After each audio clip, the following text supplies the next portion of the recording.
Good morning friends, সবাই কেমন আছো? আশা করছি সবাই ভালো আছো। আজকে বরের আবদারে সানডে স্পেশাল একটা নতুন ধরনের চিকেন রেসিপি নিয়ে তোমাদের সামনে চলে আসলাম। দেখতেই পাচ্ছ কড়াইয়ে আমার পেঁয়াজ, টমেটো, আদা, রসুন, লঙ্কা সমস্ত কিছু দেওয়া আছে। হালকা করে ভেজে এগুলোকে মিক্সিতে দিয়ে দেব পেস্ট করার জন্য। ভালো করে সমস্ত কিছু ধীরে ধীরে মিক্সিতে তুলে নেব। মিক্সিতে তুলে নিয়ে যাওয়ার পর মিক্সিতে ভালো করে এটা পেস্ট করে নেব। তারপর কড়াই ফাঁকা করে কড়াইয়ের মধ্যে দেব আবার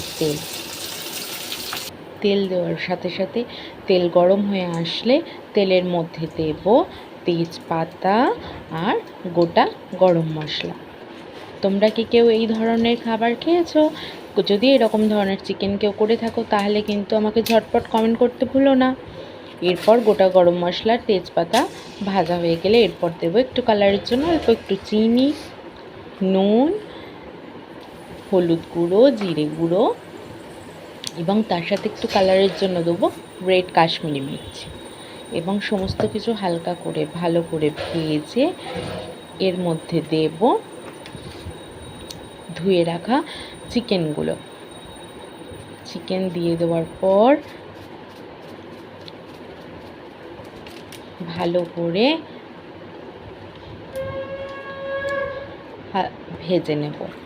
ভাজা হয়ে গেলে তোমরা দেখতে থাকো কিভাবে করি চিকেনটা। আজ তো সানডে, ওর জন্য বরের আবদার রাখতে এটুকু করতেই হলো। তোমরা কিন্তু এরকম করে বানিয়ে খেয়ে দেখতে পারো কেমন লাগছে। দেখো চিকেনগুলো আমার দেওয়া হয়ে গেছে।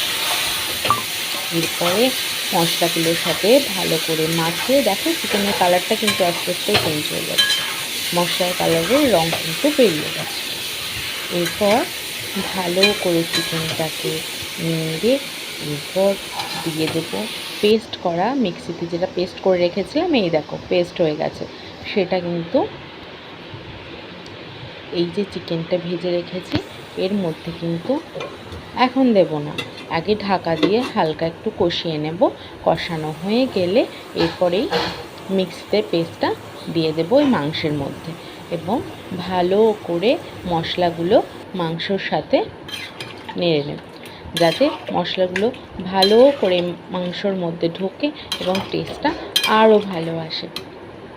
বরের আবদার বলে কথা, না করে কি পারা যায় বলো? এরপর যেটা করতে হবে, দেখো মাংস আমার প্রায় হয়ে এসছে। এরপর আমি ভালো করে নেড়ে আবার কিছুক্ষণের জন্য ঢাকা দিয়ে দেব। দেখো ঢাকা খুলেই দেখি মাংসর কালার পুরো চেঞ্জ হয়ে গেছে, হয়ে এসছে মাংস।